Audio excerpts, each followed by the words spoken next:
Voilà, alors bonsoir tout le monde. Je vous propose d'ouvrir ce conseil municipal, le dernier de l'année 2024.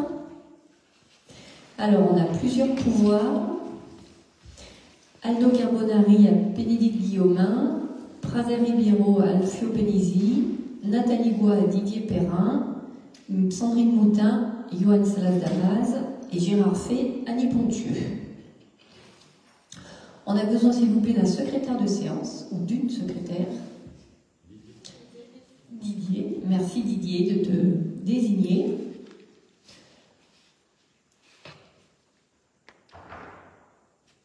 L'approbation d'abord du procès verbal de réunion du dernier conseil municipal. Est-ce que vous avez des remarques, des questions ou des choses qui auraient besoin d'être modifiées? Non? Ok, super.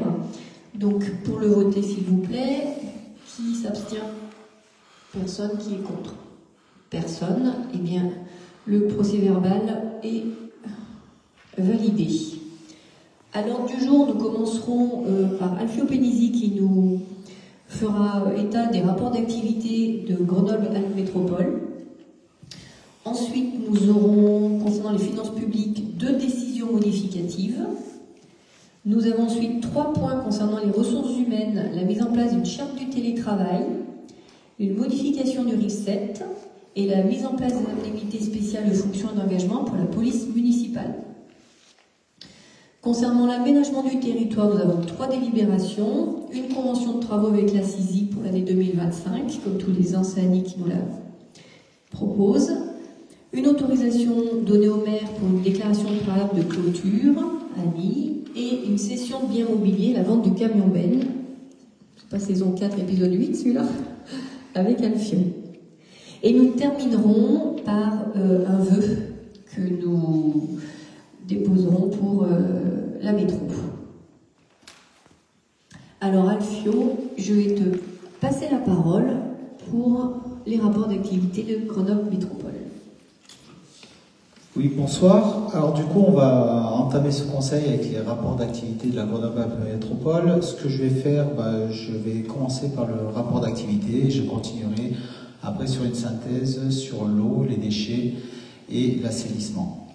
Tout d'abord, le rapport d'activité de la Grenoble-Alpes Métropole est produit chaque année et permet de mettre en avant l'ensemble des projets et actions menés par la collectivité au titre de ses compétences. Il est produit obligatoirement chaque année et permet aux élus métropolitains et communaux, aux services métropolitains comme aux habitants de se saisir de l'action métropolitaine sur le territoire.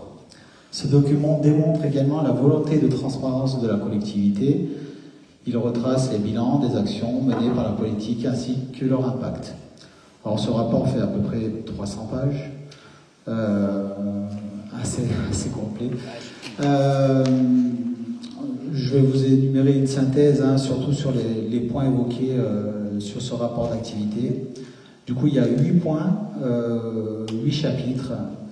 Notamment, le premier, c'est la lutte contre le changement climatique. Donc, c'est en gros de nombreux pilotages menés par la métropole. En deuxième point, nous avons l'environnement et services publics. C'est tout ce qui concerne la qualité de l'air, l'énergie, les déchets et l'eau. Nous avons un troisième point qui parle de la cohésion sociale et territoriale, tout ce qui est emploi et insertion qui a été fait en 2023 et le développement aussi des inégalités. En quatrième point, nous avons l'aménagement du territoire avec tout ce qui est politique foncière, urbanisme, agriculture, montagne, risques naturels. En cinquième point, économie et attractivité, développement économique, sport et tourisme et culture notamment. En sixième point, nous avons la proximité espace public, alors tout ce qui est plan vélo, végétalisation de l'espace public, ouvrage d'art, espace voirie. Et en septième point, nous avons le pilotage et transformation numérique, tout ce qui est participation citoyenne, espace de partage aux usagers. Et le dernier point, c'est les moyens et tout ce qui est finances et ressources humaines. Voilà tout ce que, en gros, ce rapport met en avant, et tout ça sur l'année 2023. On dira qu'on prend acte après. Je vais présenter aussi encore le rapport assainissement, déchets et eau potable. Et je vais plus m'attarder en fait sur les déchets. Nous avons sur le site de la métro des petites synthèses comme celle-ci qui relatent tous les, on va dire les principaux événements de 2023 et notamment une explication de combien de déchets par habitant en 2023. Donc on est sur 431 kg, le taux de valorisation sur les communes. On a aussi l'explication des diverses déchetteries et tout ce qui est aussi colonne à verre et tout ce qui est budget de fonctionnement justement de ce système de traitement des déchets. Il faut savoir aussi qu'en 2023, en fin d'année 2023, pardon, c'est fini la rénovation et de l'usine. Non, pardon, excusez-moi, je me trompe. Et l'usine Athénor est en rénovation et du coup, un certain budget a été mis là-dedans et du coup, ce qui va permettre à revaloriser les déchets autant très bien en énergie pour des habitations. Donc voilà, donc c'est des petits rapports synthétiques, mais il y a aussi la possibilité de l'avoir en plus grande page qui fait, je crois que le rapport là-dessus fait à peu près 175 pages. Voilà. Donc Nelly, je te laisse. Il faut juste prendre acte. Ok. Voilà, donc merci pour cette communication. Nous prenons donc acte de ces rapports d'activité. Nous n'avons pas besoin de les voter. Alors, je continue, puisque Gérard n'est pas là. Je vais donc faire les points finances publiques.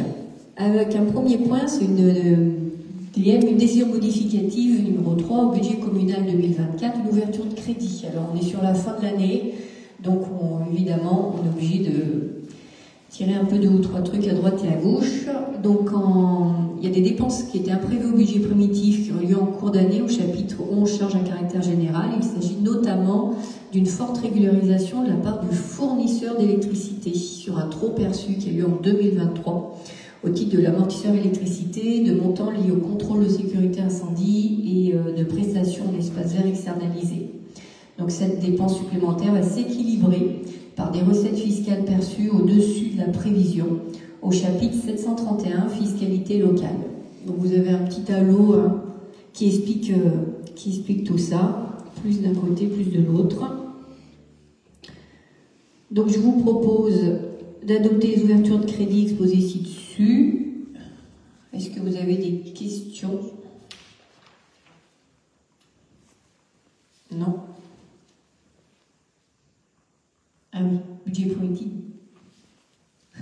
2024. J'ai dit 2025? Ah, 2024, pardon. Alors, vous n'avez même pas vu, personne n'écoute. Donc je mets ce rapport au vote. Qui ne prend pas part au vote? Personne. Qui s'abstient? Personne. Qui est contre? Personne. Eh bien, le conseil municipal donne son accord pour les ouvertures de crédit indiquées ci-dessus. La décision modificative numéro 4, donc la deuxième délibération, un virement de crédit. Donc je vous rappelle que la collectivité et le PFL du Dauphiné ont donc établi un plan pluriannuel de sortie de portage pour un certain nombre de dossiers échus sur la commune. Et le reste à charge conséquent pour la collectivité ont été prévus chaque année en section d'investissement. Mais le service de gestion comptable de Fontaine a confirmé que pour les biens dont le portage est échu et qui ont été cédés directement par un tiers par le PFL, le reste à charge doit être imputé en section de fonctionnement et non pas en investissement. Voilà, donc on modifie, on corrige. Donc pareil, vous avez le détail des sommes. Proposé d'effectuer un virement de crédit de 104 173, chapitre 023, virement la section d'investissement au chapitre 65, haute charge de gestion courante. Et il convient évidemment d'équilibrer en parallèle les recettes d'investissement prévues au chapitre 021, virement de la section de fonctionnement pour le même montant que la baisse prévue au chapitre 23. Donc ce sont des mouvements comptables qu'on connaît bien en fin d'année. Est-ce qu'il y a des questions? Non? Très bien. Donc je mets au vote. Qui ne prend pas part au vote? Personne. Qui s'abstient? Personne. Qui est contre? Personne non plus. Donc le conseil municipal donne son accord pour les virements de crédit indiqués ci-dessus. Et on continue avec les ressources humaines. C'est toi, Christine, qui va d'abord nous parler de la charte de télétravail. Oui. Alors, la charte de télétravail. Donc, vu les décrets numéro 85-603 du 10 juin 85 relatifs à l'hygiène et à la sécurité du travail, le décret 20-16-151 du 11 février 2016 relatif aux conditions et modalités de mise en œuvre du télétravail dans la fonction publique, le décret numéro 2021-1123 du 26 août 2021 portant création d'une allocation forfaitaire de télétravail au bénéfice d'agents publics. Vu les arrêtés du 26 août 2021, du 23 novembre 2022 concernant cette allocation, vu l'accord cadre du 13 juillet 2021 relatif à la mise en œuvre du télétravail dans la fonction publique, vu l'avis du comité social territorial en date du 19 novembre 2024, je vous rappelle que depuis la crise Covid, la commune permet à ses agents de pratiquer le télétravail. Cependant, cette pratique n'est aujourd'hui pas inscrite dans le cadre réglementaire. Donc je vous propose d'instaurer une charte de télétravail, que vous avez pu lire en annexe. La présente charte vise à instaurer un cadre réglementaire dans lequel s'inscrit le télétravail et à fixer les règles propres à la commune. Est-ce que vous avez des questions par rapport à cette charte? Tout le monde l'a lu. Le classique. Oui. Il n'y a rien d'extra. Bien, alors s'il n'y a pas de questions, on met au vote. Qui ne prend pas part au vote? Personne. Qui s'abstient? Personne. Qui est contre? Personne non plus. Eh bien, le conseil municipal donne son accord pour instaurer cette charte qui va donc être appliquée à partir du 1er janvier 2025. On continue avec toi, Christine, au sujet d'une modification du RIV7 des suggestions de l'expertise de l'engagement professionnel. Oui. Alors, vu le Code général des collectivités territoriales, notamment ses articles L115.1 et L174.4, L174.13, vu les décrets numéro 91-875 du 6 septembre 91, celui le décret 2014-513 du 20 mai 2014 portant sur la création d'un régime indemnitaire tenant compte des fonctions, des suggestions et de l'expertise et de l'engagement professionnel dans la fonction publique de l'État. Vu le décret 2014-1526 de décembre 2014 relatif à l'appréciation de la valeur professionnelle des fonctionnaires territoriaux, vu la circulaire du 5 décembre 2014 relative à la mise en œuvre du régime indemnitaire tenant compte des fonctions, des suggestions, de l'expertise et de l'engagement professionnel, vu l'avis du comité du CST, du comité social territorial, considérant la préconisation de ce dernier concernant le sort de l'indemnité de fonction, de suggestion et d'expertise, l'IFSE, en cas d'absence, il convient de mettre à jour et d'abroger la délibération de 2023-059 concernant le RIV7. Donc je vous propose d'adopter les dispositions suivantes. Donc il y a un certain nombre d'activités qui n'ont pas changé, au niveau notamment des bénéficiaires, des parts et plafonds. Les changements sont essentiellement au niveau des absences. Donc je ne vais pas vous lire les 3 pages de la délibération, mais on va revenir sur la partie des absences. Donc le RIV7, il y a une partie qui est fixe, qui s'appelle l'IFSE. Donc c'est cette partie fixe qui va être modifiée en cas d'absence, et il y a une partie variable qui s'appelle le CIA. Vous avez plein de tableaux en fonction des grades des agents. Donc en cas d'absence, l'IFSE est maintenu dans les mêmes proportions que le traitement en cas de congé manuel, d'autorisation spéciale d'absence, de congé maternité, paternité et d'adoption, de congé de maladie ordinaire, de congé pour invalidité temporaire imputable au service et maladie professionnelle. L'IFSE est suspendu en cas de congé longue maladie, de congé de longue durée, de congé de grave maladie ou de période de préparation au reclassement. Lorsque l'agent est placé en congé de longue maladie, de longue durée ou de grave maladie à la suite d'une demande présentée au cours d'un congé antérieurement accordé au titre de la maladie ordinaire ou d'un congé pour accident du travail ou maladie professionnelle, les primes et indemnités indemnités qui lui ont été versées durant ce premier congé maladie lui demeurent acquises. Dès lors que l'absence ou le congé entraîne une suspension réglementaire de la rémunération, l'IFSE cesse d'être versé. Exemple, lors de l'exclusion temporaire dans un cadre disciplinaire, congé parental, disponibilité. Par contre, le CIA sera versé au prorata du temps de présence effective. Voilà, donc je vous propose d'adopter ces modifications concernant le RICSEP à partir du 1er janvier 2025. Merci.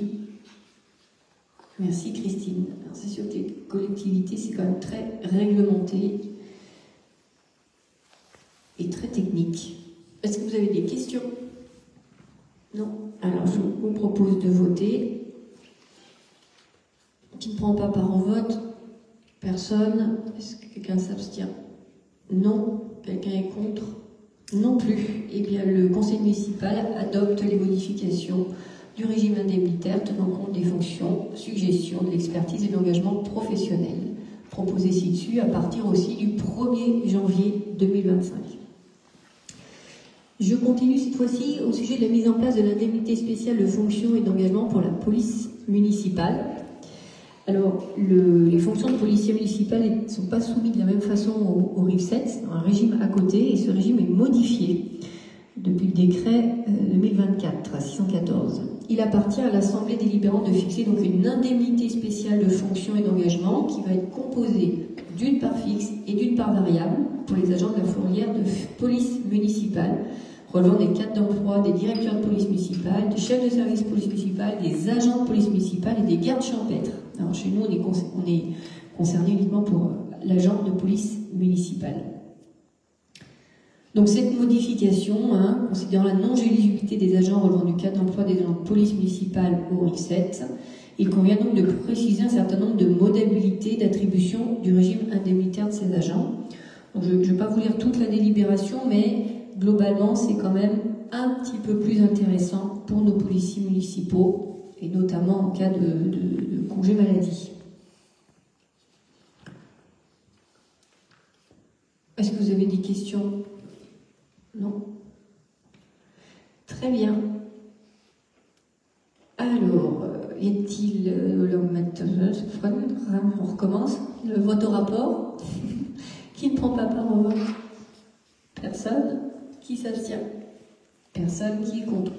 Personne non plus. Et bien donc, la mise en place de l'indemnité spéciale de fonction et d'engagement, appelée ISFE, pour la policière municipale, sont les modalités, et aussi à compter du 1er janvier 2025.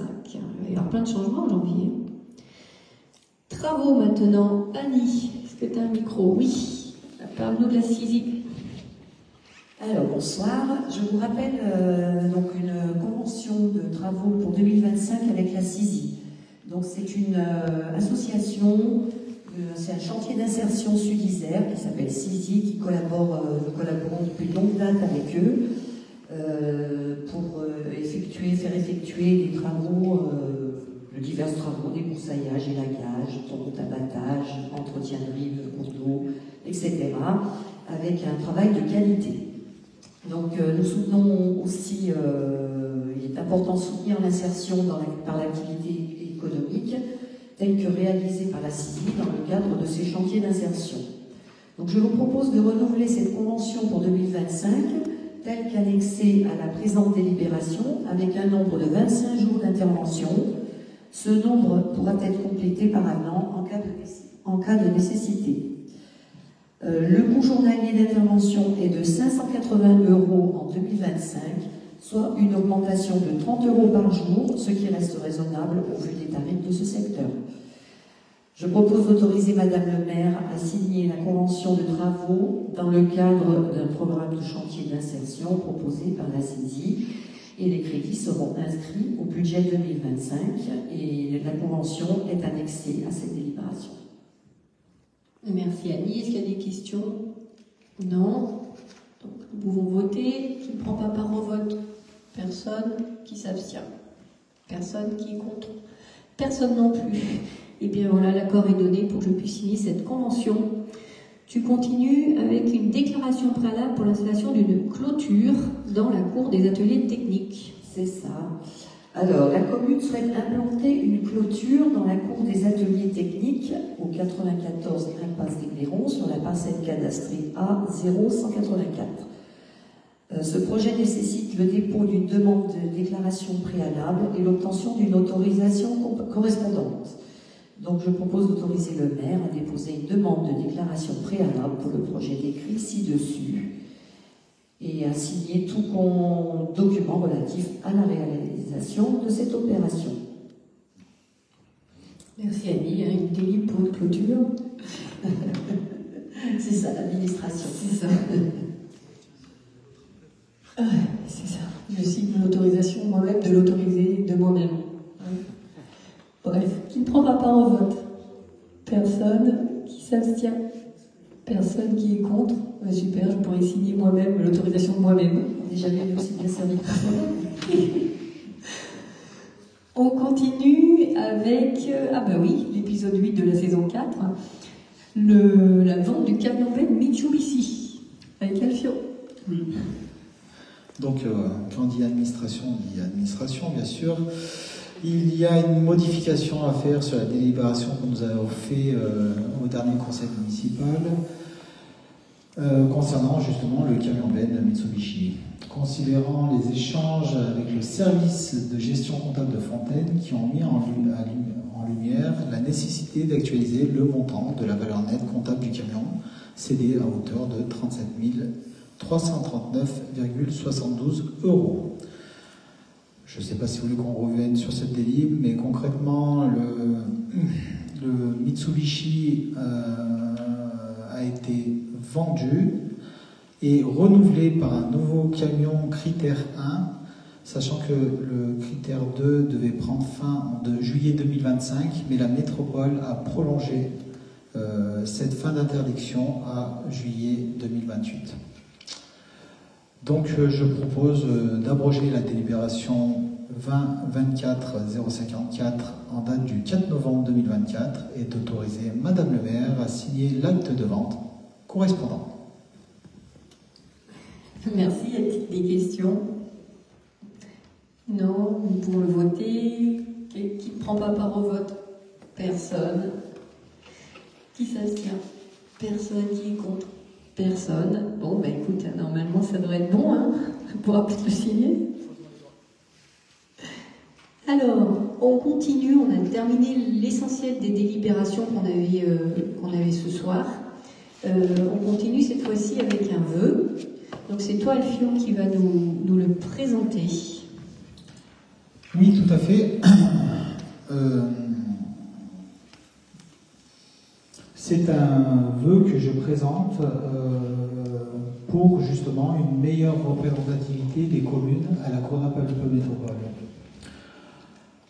Le Code général des collectivités territoriales, CGCT, détermine le nombre de sièges au sein des intercommunalités comme les métropoles.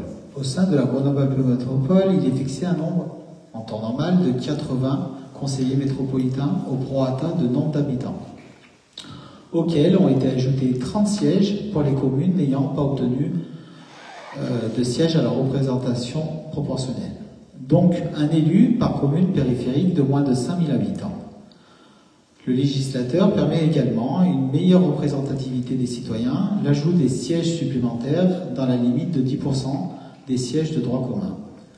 Grâce à cette souplesse offerte par la loi, un accord local a été élaboré. En 2019, les communes de la métropole ont délibéré pour accorder un siège supplémentaire pour les communes entre 5000 et 10 000 habitants, ce qui porte la composition du conseil métropolitain à 119 élus en 2020. Cet accord était valable uniquement pour un mandat. Un nouveau texte doit être voté par les 49 communes de la métropole avant le 31 août 2025 pour maintenir la composition actuelle. Vendredi 25 octobre dernier, le maire de Grenoble, Éric Piolle, a convoqué à l'hôtel de ville de Grenoble les 9 communes concernées par leur annonce, pour leur annoncer son refus de conclure un nouvel accord. À 10 mois de la limite de délibération, nous estimons que nous perdons en représentativité au sein de du Conseil métropolitain. Nous sommes inquiets du climat que cela instaure et de la qualité des relations entre la ville-centre et la métropole. Il est primordial pour nous qu'une bonne entente persiste entre la commune et notre intercommunalité. À ce titre, nous, conseillers et conseillers municipaux de Noyeré, conseillères et conseillers municipaux de Noyeré, demandons au maire de Grenoble, Éric Piolle, d'engager une vraie discussion avec les communes concernées pour favoriser leur représentativité à la métropole, de prendre une délibération en conseil municipal pour poser un nouvel accord respectant le poids de chacune des communes en fonction de leur nombre d'habitants. Il faut savoir que ce pacte local à l'époque avait quand même été initié par le propre maire de Grenoble pour justement avoir beaucoup plus de représentativité au niveau de celle-ci. Donc je propose de voter ce vœu.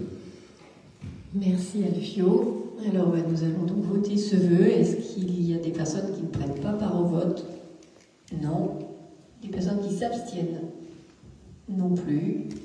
Des gens contre? Non plus. Eh bien, nous votons donc ce vœu. Et c'est vrai que ça... Comment dire?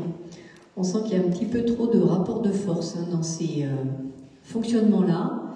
On pourrait bien les inviter à nos magnifiques ateliers de communication bienveillante, comme j'ai la case, qui ont eu lieu, là, un cycle de 3 qui s'est terminé samedi, qui était juste génial, quoi. Vraiment, comment apprendre à se parler avec bienveillance, en écoutant les faits, les émotions, les besoins, les demandes, c'était super. Voilà, donc on pourrait peut-être inviter le personnel à la métro. Pourquoi pas? Je suis sûre que Bachico il serait d'accord pour les former, je suis sûre. Ou faire peut-être un atelier à la métropole. Exactement, on va y penser. Alors, j'avais aucune décision administrative à vous faire part, donc un petit point sur les questions diverses.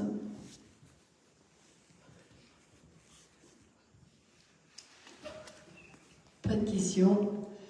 Je crois qu'on est tous fatigués. Pas que les élus autour de la table, je crois que l'humanité entière est fatiguée. Donc voilà, on va pouvoir terminer ce conseil municipal, peut-être juste en profiter pour glisser la date des vœux du conseil municipal et du maire le 17 janvier. 17 janvier, c'est un vendredi. Et en attendant, je souhaite de bonnes fêtes à tout le monde, de se reposer, d'essayer de ne pas s'entretuer. Et dans l'oreillette, on me dit que le prochain conseil municipal sera le 3 février. Bonne fête de fin d'année.